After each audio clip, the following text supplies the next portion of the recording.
Most people carry a silent kind of wound, shapeless and unnamed, yet pressed deep into the field of their energy like an ancient imprint. This wound does not begin in adulthood, and it is not born from dramatic events or visible trauma. It begins in a moment so small it escapes the eyes of the world, yet powerful enough to shift the entire frequency of a child's life.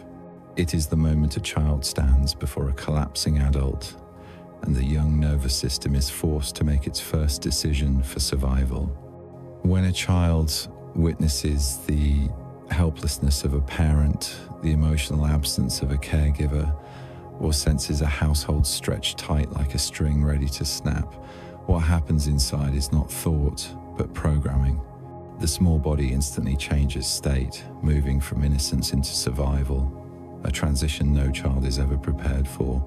The child does not ask why, does not analyze what is happening. It only feels one truth: if I do not keep things stable, no one else will. And in that exact second, a new structure of energy forms. A layer of invisible protection wraps around the soul and pulls it inward. The child stops being itself. It becomes what the family needs, not who it truly is. When the energy contracts like that, the natural flow of emotion is cut off. What was meant to grow is forced to mature. What needed nurturing is abandoned. What was ready to blossom is locked inside. This marks the birth of a quantum wound, the moment the true self begins to split away from the version of the child the world sees. In psychology, this is called parentification, but in the quantum field, it is the reversal of the original current of energy. A child is meant to receive stability from the parent, yet instead it must use its own frequency to stabilize the adult. This is not just behavior, it is a complete inversion of the energetic structure. And when energy is forced to move against its natural direction, a fracture appears in the field of consciousness, and it follows the child into adulthood. It shapes the way they feel the world, the way they love, the way they protect themselves from abandonment, the way they force themselves to be strong even when they no longer need to. To understand this, we must return to the moment no one ever names. Imagine a 5 or 7-year-old child staring into the eyes of an adult who has lost control.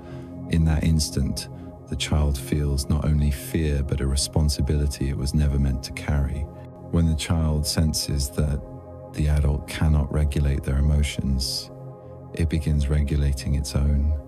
It listens to every breath in the house, every door that closes, every shift in expression. Every detail becomes a warning signal. The heartbeat of the adult becomes the heartbeat of the child.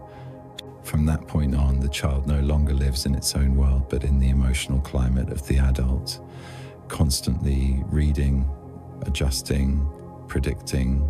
This mechanism activates like an ancient instinct, and when repeated long enough, becomes the baseline frequency of the nervous system. This does not create a stronger child, it creates a vanished one. The child learns silence over need. It no longer cries freely.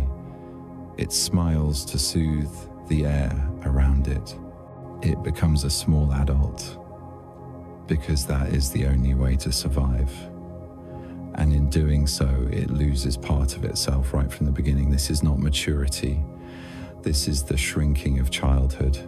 This is not strength. This is the defense of a soul that has never felt safe enough to be fragile. When this wound forms early, it does not remain a memory. It becomes a program encoded into the body. Vigilance rises, observation sharpens, self-awareness dims, and the assumption that the world is dangerous becomes the foundation. This frequency follows the child into adulthood. It becomes reflex. When someone is angry, they shrink. When someone is sad, they try to fix it. When the room is too quiet, they feel uneasy. When someone loves them sincerely, they doubt it. Not because they reject peace, but because their nervous system does not know what peace feels like. Peace becomes unfamiliar. peace becomes a threat. Chaos becomes home, and none of this is their fault. It is simply the response of a soul trying to survive in a world it could not leave. The important truth is this: everything began with a small moment, a moment powerful enough to rewrite the entire map of their energy. And to heal at the deepest level, the adult must return to that moment, the moment the child realized it had to hold the world together to stay alive. From there, the whole story begins. When a child is forced to hold the stability of a family on their small shoulders, the first thing that disappears is not their childhood, it is themselves. No one notices the moment it happens. No one hears the first quiet breath the child swallows. No one sees the shift in their eyes from clear to cautious, from innocent to alert. But inside, a disappearance is unfolding, silent and absolute. The child no longer lives from their own natural needs. They begin living from the needs of the adults around them. When an adult loses control, the child immediately shrinks its energy. The volume of the self is turned down. Playfulness is hidden away. Curiosity folded in. Emotional growth pushed aside, even though it desperately needs space to rise. The child understands instinctively that any expression might make things worse, so it chooses to disappear. And this disappearance is not ordinary silence. It is the silence of a being forced to fold into itself to survive. This silence has shape. It has rhythm. It has frequency. That frequency moves through the child's footsteps, their gaze, their breath.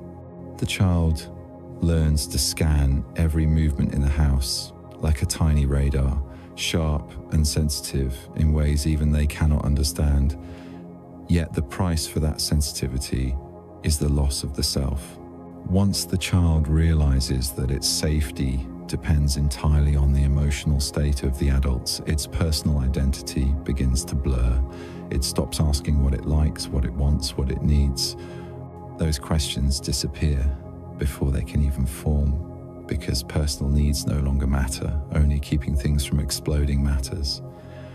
And when personal needs are ignored long enough, something devastating happens to the child's energy. The true self folds like a piece of paper, set aside waiting for a day to be opened again, but that day never comes because the pattern learned in childhood becomes the operating system of an entire life. A disappearing child does not change behavior from event to event. It changes internal architecture. It builds a replacement self, a shadow version designed to fit the environment. That shadow knows when to stay quiet, when to nod, when to hold back tears, when to smile, to dissolve tension. All of it just to keep peace in a house where the chaos was never theirs to control. And with time, the shadow becomes the face. The real child sinks deeper, hidden in the darkest corner of the soul, untouched by anyone. Many adults later wonder why they do not remember their childhood clearly, why their memories are foggy, why their emotions feel wrapped in mist. The reason is simple: they did not live their childhood. They lived the version of themselves built to survive it. When the true self is buried long enough, it does not die, it sleeps. Like a locked door deep inside, no one knows that behind it a child is still waiting to be seen, and that door does not open with time. It only opens when the adult is brave enough to return to the place they once abandoned. But before understanding the return, we must see one truth clearly. The disappearance of the child is not an attempt to avoid pain. It is a perfect survival strategy. The child has no other choice. They cannot leave the environment. They cannot demand the adults be stable. They cannot say they are scared. In their world, connection to the adults is the only condition for survival. So to keep that connection, the child reshapes itself, shrinks, adjusts, becomes exactly what the adults need, even if it means abandoning itself. This is the moment the true self becomes isolated. The child learns not to bother anyone. It learns to erase itself from the equation. It learns to place its emotions last, and the most painful part is that no one sees the sacrifice.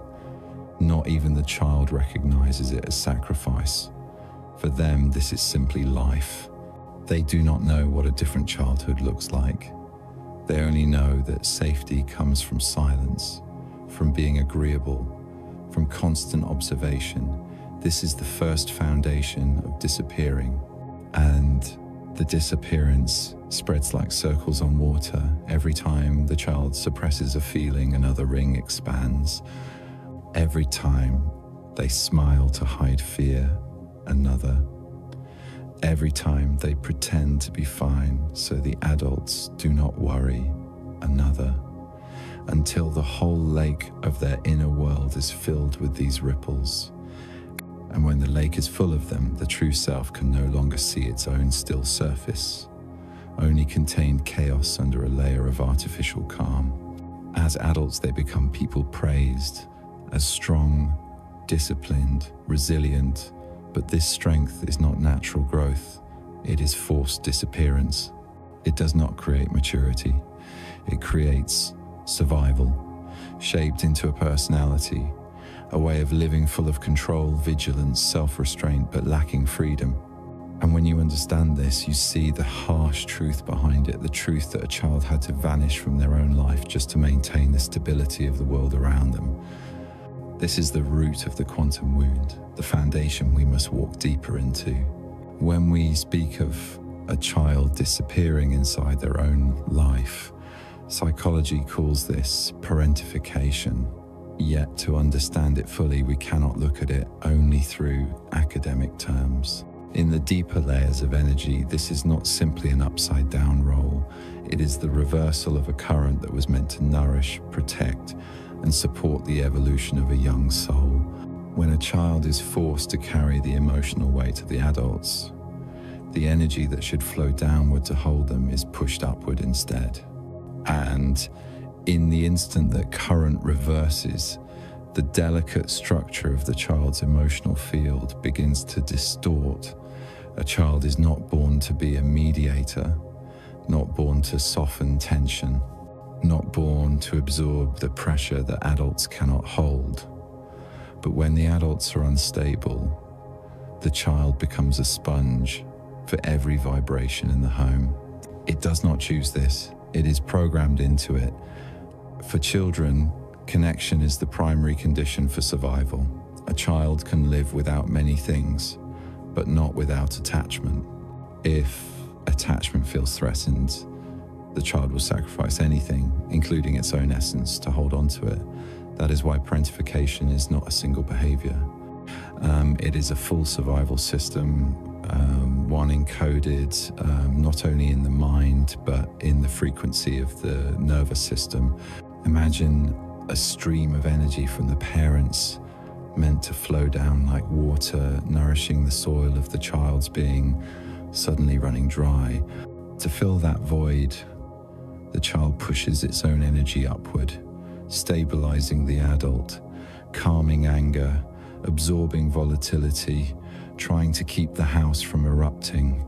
This is the moment the soul switches roles.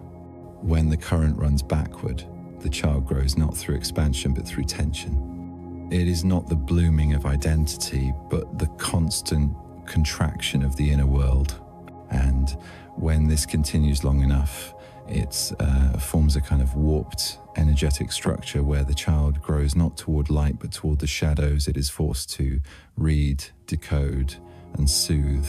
Parentification does not only create early maturity, it creates a structural distortion in the soul. A child given a role beyond its age learns to regulate itself far beyond what many adults can. It analyzes tone of voice. It reads the micro movements of a face. It tracks footsteps and breaths. It memorizes the signals of storms that might erupt. All of this functions like a radar that never turns off. But the energy that fuels this radar comes from stolen childhood, from spontaneity replaced by tension, from play replaced by responsibility, from innocence buried under a strength it was never ready for. To the outer world, this child looks good, polite, wise, obedient. But to the eye of energy, you see a soul battling the distortion of a frequency it was never meant to carry. As the child becomes a small adult, it steps into a vibration that does not match its age. It encounters instability without having the language to name it. It absorbs emotions that do not belong to it. It handles fears that are not its own. And when this happens day after day, the reversed current becomes a permanent map inside its field. The child no longer knows which emotions are theirs and which belong to someone else. They do not know where boundaries lie. They do not know if their needs matter. They do not know if softness is allowed. From the beginning, softness was exchanged for responsibility. This confusion grows with time. By adolescence, the energetic map is so distorted that the child believes its worth depends on pleasing others. It believes love must be earned through helping, soothing, rescuing. It believes silence keeps it safe. It believes strength is required to avoid being a burden. And these beliefs are not thoughts. They are frequencies, low and steady, following the child into adulthood. When adults later wonder why they take on too much, why they manage everyone's emotions, why they fear abandonment, why they forget their own needs, they do not realize all of it began with the reversal of energy long ago. When a child becomes the parent of their parents, they do not grow up in the usual sense. They grow by holding up the family, and in adulthood, they continue holding up the world. This is a weight the soul was never designed to carry, and the cruelest part is that no one sees it. A child shaped by parentification leaves no scar on the skin, but leaves a mark on the field of consciousness. And when they grow up, they carry that mark everywhere. It appears in overly considerate eyes, in the smile that tries too hard, in the silence of a heart that has never been allowed to ask for help. To heal this pattern, we must first understand the truth. Parentification is not a child doing too much. It is a child doing what never belonged to them. This is the missing piece before we step into the next layer, where the quantum consequences of this reversed current show themselves throughout adulthood. When a child lives inside the reversed current of energy for too long, their nervous system begins to adapt in a way that can never be called normal. This adaptation is so subtle that no one can see it with the naked eye, yet it carves itself into every cell, every reflex, every breath. This is the birth of hypervigilance, a state of heightened alertness the soul never chooses but is forced to carry.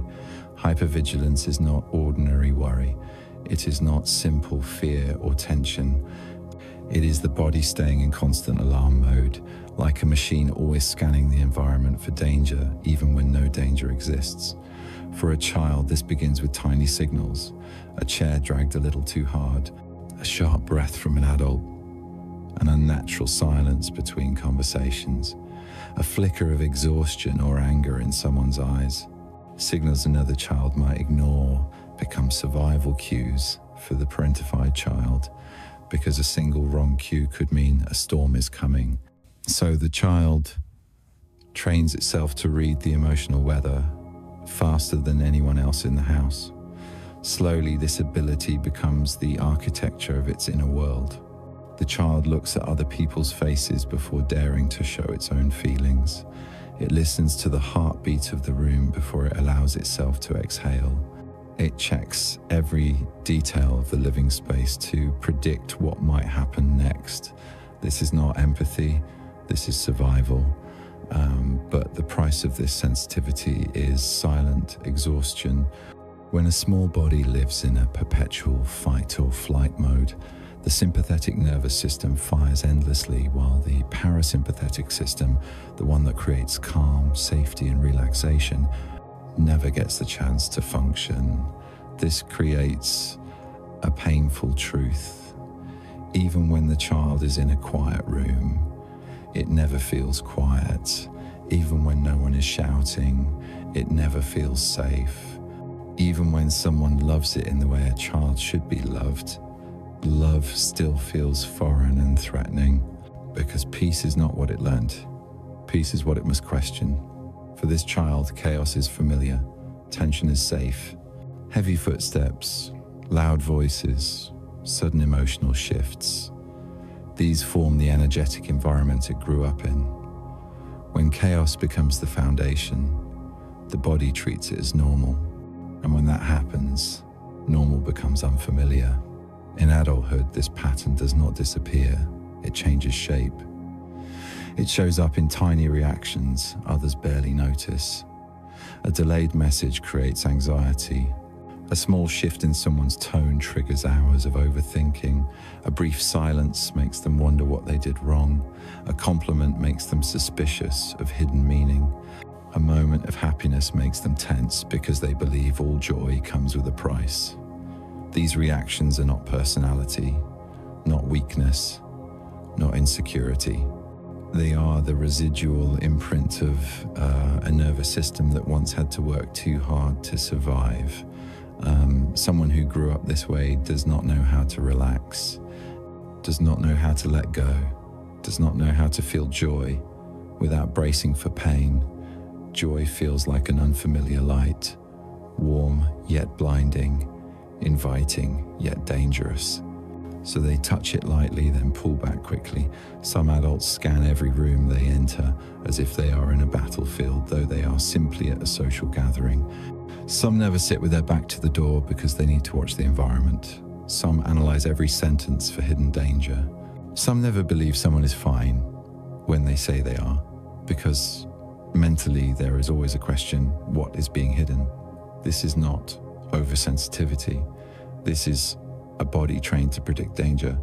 And once the body becomes accustomed to that vibration, it becomes the operating map for life. A map that does not dissolve simply because the child grows older. The cruel truth is this: a child who once had to stay alert to survive will continue staying alert through every stage of life. Their body cannot distinguish between someone who may hurt them and someone who loves them. It only knows that closeness means risk, love means danger, vulnerability means exposure. And so many adults who grew up like this become distant lovers, overly responsible friends, co-workers who silently carry the weight of everyone around them, people who do everything possible to keep others from being upset, angry, or disappointed, because they believe the emotional stability of others determines their own safety. This is the direct legacy of hypervigilance from childhood. The heartbreaking reality is that very few people recognize it. They believe they are simply considerate, mature, strong. But in truth, they are living a program they never chose to install. Hypervigilance is not their fault. It is the natural response of a soul never protected long enough to feel safe. And understanding this is the doorway to the next part, where we will see how this invisible alertness shapes the entire adulthood that follows.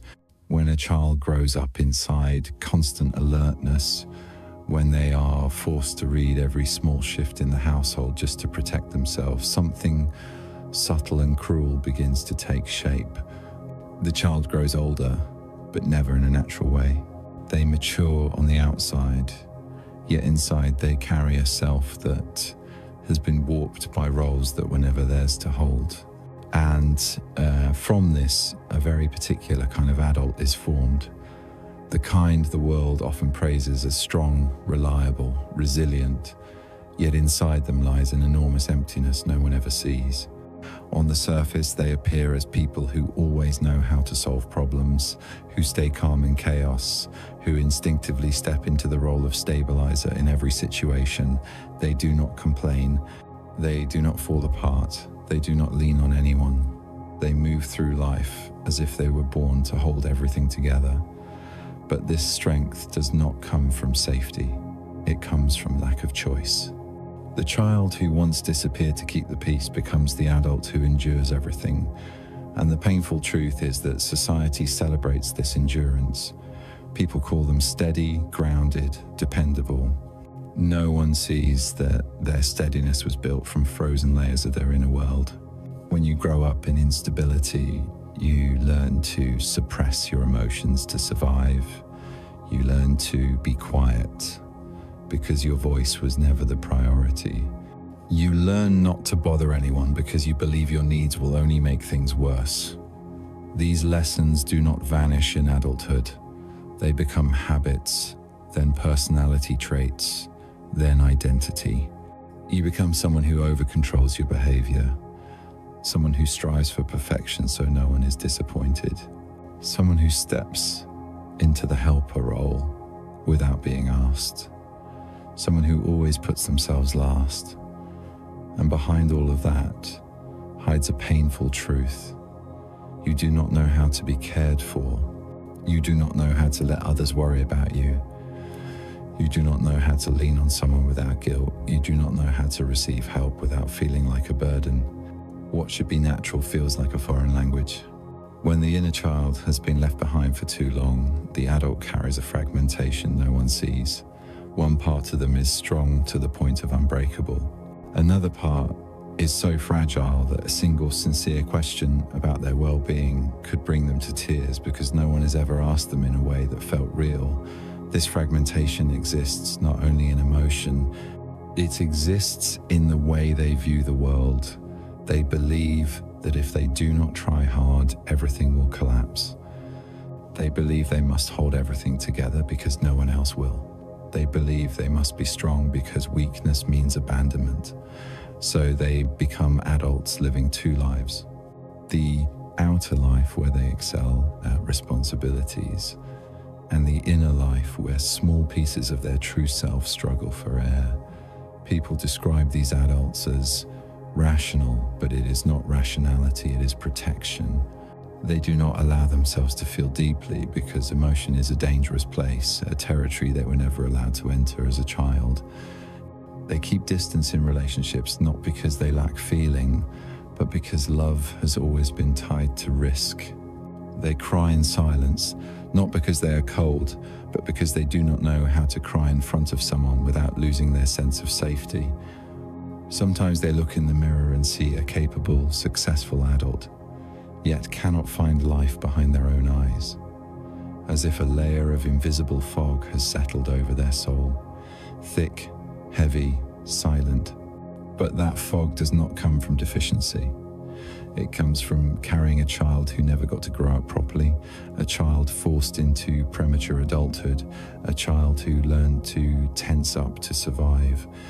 And when that child is hidden for too long, the adult becomes a half-full, half-empty version of themselves, strong for the world but weak with their own heart. This is quantum fragmentation, a break in the current of energy that no one sees, no one touches, yet it shapes every decision, every relationship, every choice throughout their life. When you understand this, you finally see the truth. They are not strong. They were never allowed to be weak. They are not independent. They never had anyone to depend on. They did not mature early. They were forced into a role that did not belong to them. And to heal, they do not need to become someone new. They need only to find the part of themselves that was abandoned. A difficult journey, but the only doorway that leads them home. When a child grows up inside a pattern of constant watching, constant stabilizing, constant responsibility for the emotions of others, their nervous system forms a false truth, the belief that the stability of the world depends on them. This belief is dangerous because it does not stay in childhood. It follows them into adulthood, silently shaping every relationship and becoming the foundation of how they love, how they attach, how they react when someone gets close. And this is where the consequences of the quantum wound reveal themselves most clearly, not in dramatic moments, but in the quiet, ordinary spaces of life. You will see adults who grew up this way automatically step into the role of fixer in relationships. They do not love in a natural way. They love through responsibility. They love through prediction. They love through trying to prevent the other person from being sad, angry, or disappointed. Love for them is not connection, it is vigilance. Sometimes they choose partners who need saving because saving was what they learned to do as children. Sometimes they stay in unbalanced relationships because they believe they must pay a price for the love they receive. Sometimes they leave when someone loves them too sincerely because sincerity terrifies them. It is not that they do not want love. They simply do not know what to do with love when it arrives without demanding responsibility. They do not know how to let themselves lean on someone without feeling unsafe. They do not know how to release control and allow someone else to hold them. In their mind, holding others is their duty, never a gift they are allowed to receive. In friendships, they become the one everyone confides in, the listener, the understanding, presence, the problem solver. But when they themselves need support, they withdraw. They hide their struggles not out of pride, but because they do not believe their feelings deserve attention. In work, they become the one who takes on everything, the person who never refuses, the person who keeps working past exhaustion, the one who delivers more than expected because they fear that if they do not give their all, they will become a burden. And in their personal life, they stay busy, always moving, never resting. Because when they slow down, they hear the voice of the inner child they have been running from their entire life. One of the saddest outcomes is that they mistake worry for love. Having grown up responsible for the emotions of others, they believe caring means worrying. If they do not worry, they feel guilty. If they do not carry the weight, they feel unworthy. So they enter relationships with a heavy heart, not because of love, but because of duty. The heartbreaking part is that they feel tired without knowing why.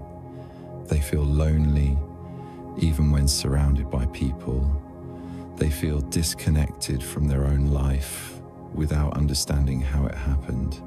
Another painful consequence is the inability to set boundaries. They do not know how to say no, how to refuse, how to stop, how to protect their energy from excessive demands. Boundaries were once a luxury they never had. As children, their boundaries were erased. They had no right to refuse, no right to say they were tired, no right to step away. And as adults, they carry that powerlessness into every relationship. Whenever they try to express their needs, guilt rises. Whenever they try to protect themselves, fear appears. Fear of abandonment, fear of conflict, fear of disrupting the harmony they have been trained to maintain since childhood. So they remain silent, continue enduring, continue giving until they are empty. This is not generosity.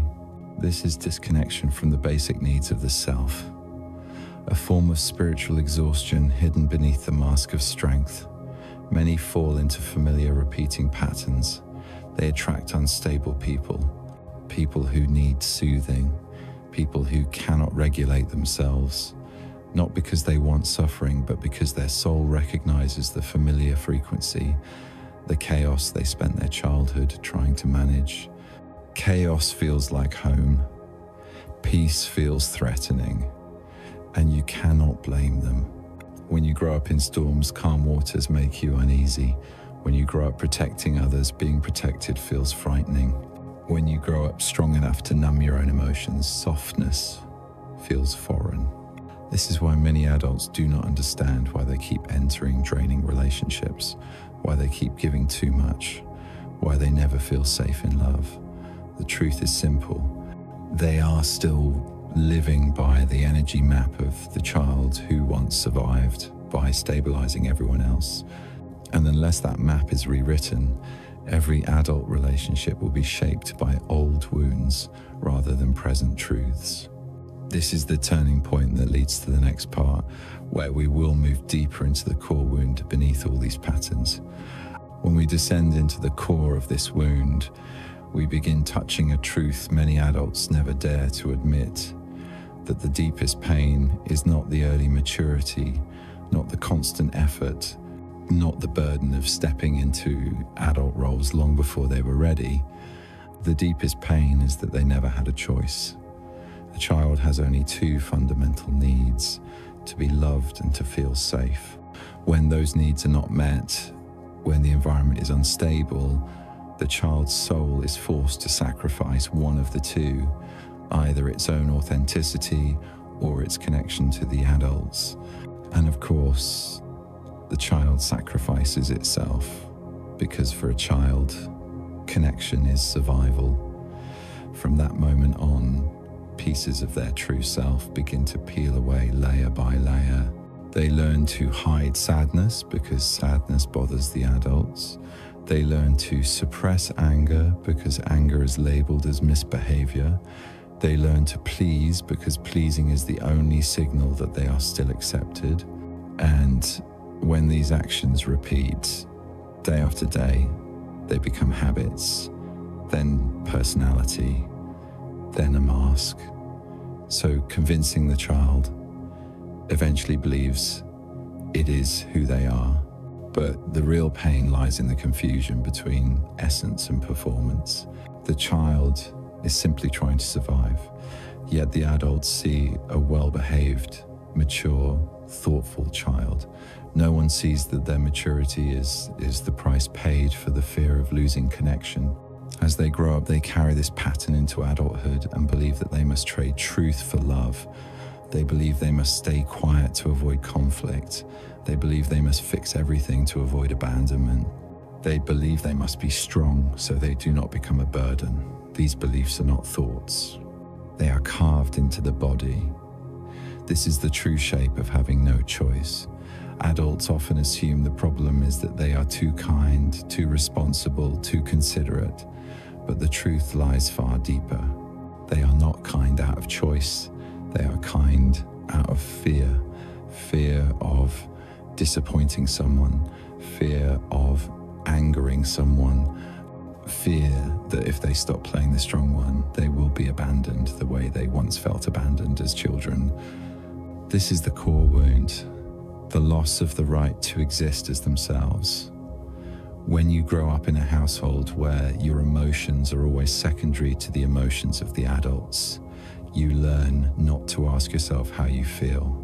When you live in a space where safety is never guaranteed, you learn to stay alert. When you live in a home where peace can disappear in a minute, you learn not to trust peace. And when these lessons become your foundation, you grow into adulthood with an emptiness you cannot name, an emptiness thick like heavy air, always present yet invisible. This emptiness is not loneliness.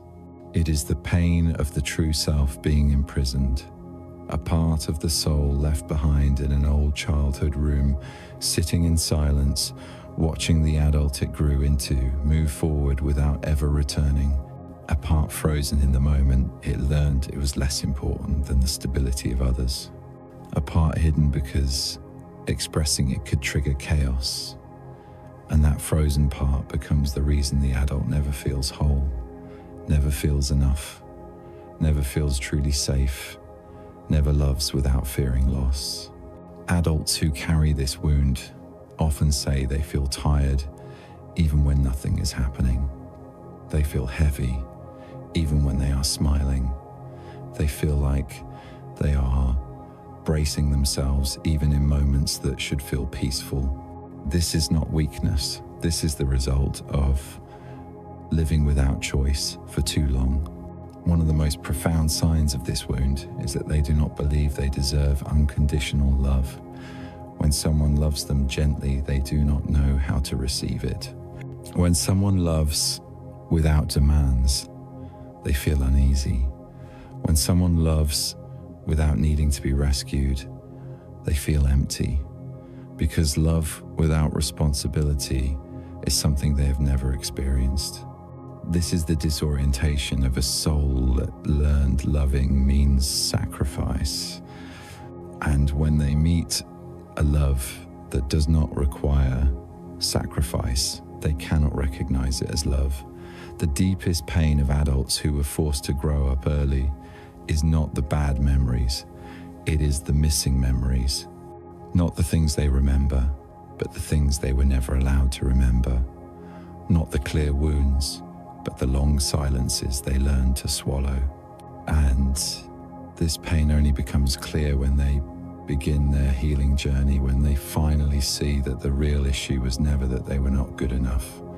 The real issue is that they were never allowed to be simply a child. This is the threshold leading into the next part, where the journey back to the true self begins and the layers of protection start to fall away one by one, opening a path to the inner freedom they have unknowingly longed for all their life. When an adult finally begins to see the invisible wounds they have carried for so many years, another door quietly opens, the door that leads them back to the place they left long ago, the place where their real child self was abandoned, exhausted, silent, and waiting. But this return is never easy. It is not a path of logic. It is a path of emotion, memory, and the buried voices they once silenced in order to survive. When awareness reaches that depth, the first thing they meet is not peace but pain, because any frozen part of the self holds emotions that were never allowed to be released. And to heal, they must touch these emotions directly. They must look at what they once could not look at. They must hear the cries they once ignored. They must face the truth that a part of their soul has been set aside for far too long. This is not a gentle homecoming. This is the first meeting between the adult and the child within them. Two parts of their energy field separated for years, now standing face to face, one exhausted from playing the adult role for too long, the other exhausted from being forgotten. What is needed in this moment is not fixing, not explaining, not rationalizing. What is needed is witnessing, simply looking at the trembling child in the deepest corner of the inner world and saying, "I see you, I am here." The miracle of witnessing lies in its ability to melt the ice that has covered the soul for years. When the child is seen, it no longer has to brace itself. When the child is heard, it no longer has to scream. When the child is held in acceptance, it slowly begins to believe that it matters. Many adults avoid this journey because they fear that touching the pain will break them. But the truth is, pain does not break them. Pain dissolves the false protections. Pain opens the door for the true self to step out after years of being locked away. One of the most powerful moments of healing is realizing that the inner child does not blame them. It is not angry for being forgotten. It does not resent being hidden. It is simply tired, simply sad. It only wants someone to finally say, "You have endured enough." One of the hardest parts of this journey is allowing themselves to feel the emotions they once swallowed. Anger, sadness, fear, loneliness, hurt, all return not to harm them, but to be released. The body cannot heal what it refuses to feel. As they open to their real emotions, they discover that what they once believed was weakness is actually a doorway to inner freedom. Tears are no longer collapse. Tears are thawing. Shaking is no longer failure. Shaking is trapped energy being released. Stillness is no longer numbness. Stillness is the moment the inner child finally feels safe. When old energy is released, they begin creating a new space within their emotional field, a space without constant vigilance, without unbearable responsibility, without the fear of abandonment, a space of freedom, breath, truth,